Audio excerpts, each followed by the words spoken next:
Hello, today I'm going to show you the beauty products I used up in August 2017.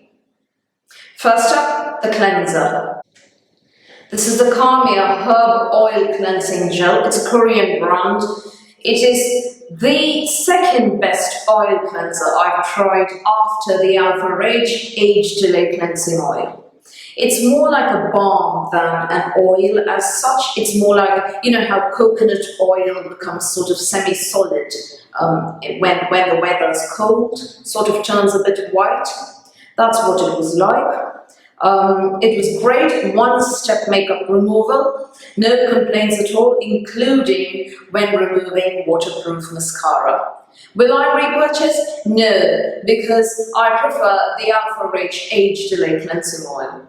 That is one step easier, and I've tried about 12 or so cleansing oils and cleansing balms. I prefer cleansing oils to cleansing balms in general. Next up is toner. This is the Ren Clarimat Clarifying Toner. I understand that they changed the formula a couple of years ago. So I'm not sure what the original was like. I've heard rave reviews.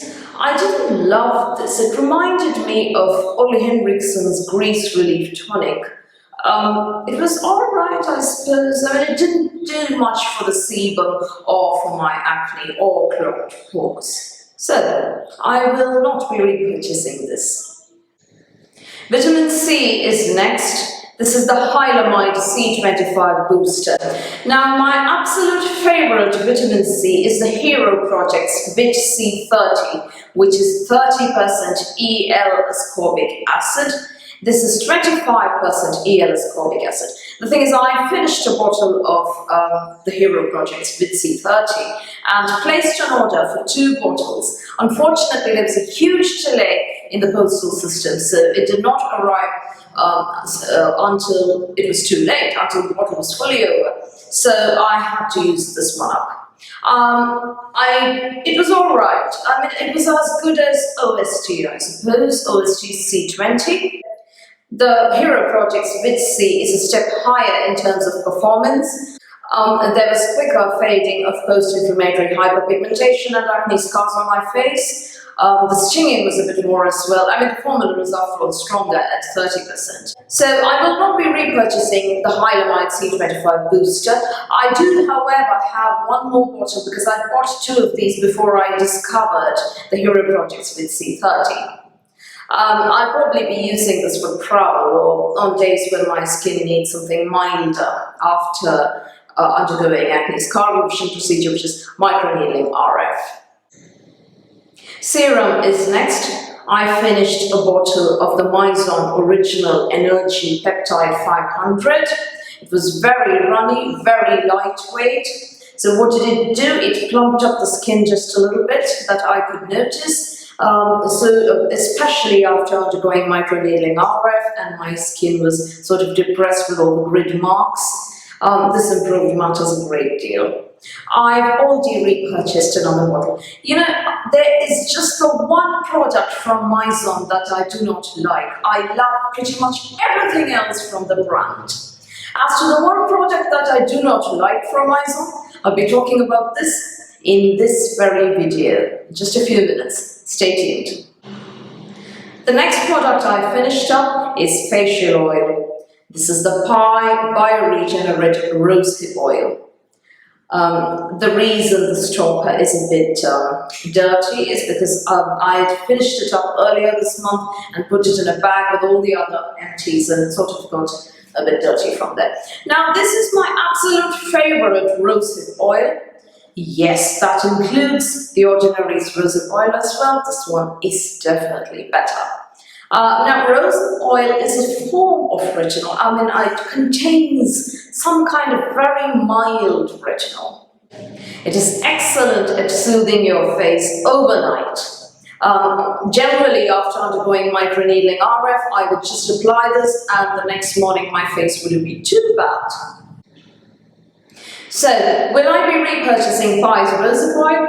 I've already got 3 full bottles. And 1 bottle is good for about 4 months or so. I only use this 2 or 3 times a week. And unless they change the formula and unless I discover some kind of miracle rosehip oil, I will be repurchasing this. I prefer this to the Trilogy rosehip oil as well as the ordinary rosehip oil.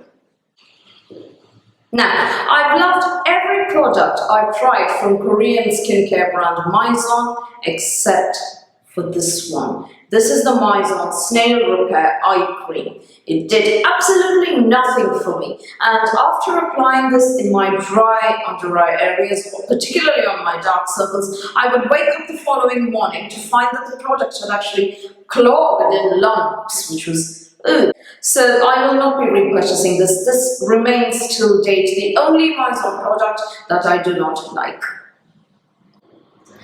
The only makeup product I finished up in August 2017 is the Laura Geller Glam Lash Volumizing Mascara.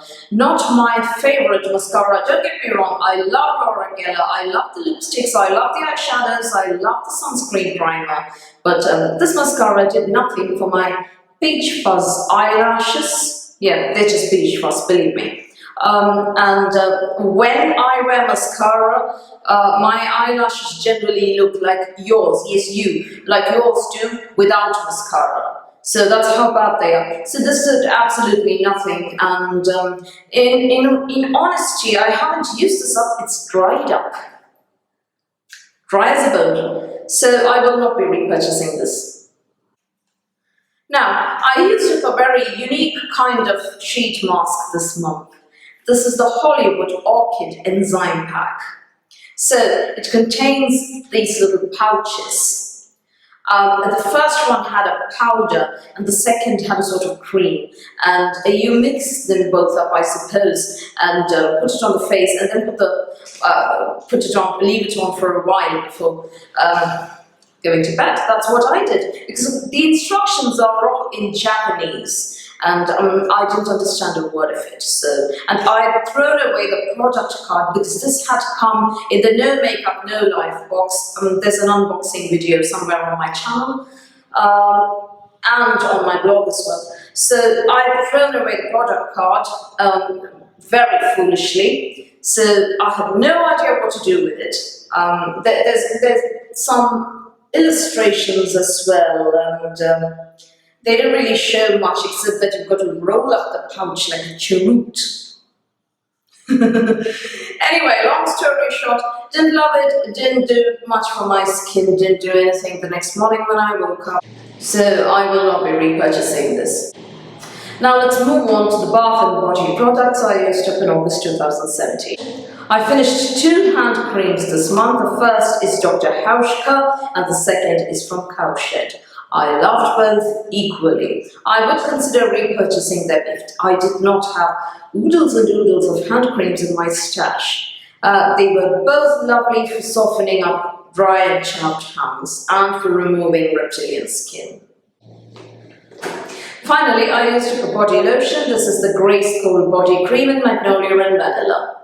I adore Grace Cold. I think it's a brand that gets very, very little hype and deserves a lot more publicity and a lot more love on the internet particularly. I will be repurchasing this, maybe in another fragrance. I do have about 6 or 7 Grace Cold body creams in my stash already. So unless they change the formula or something, I will continue to repurchase Grace Cold for a long time indeed. So that winds up the August 2017 beauty empties. Do stay tuned to my channel by hitting the subscribe button below and do leave me a comment below. Please also give me a thumbs up and do visit my blog cosmetopiadigest.com for more beauty updates. Till next time, bye.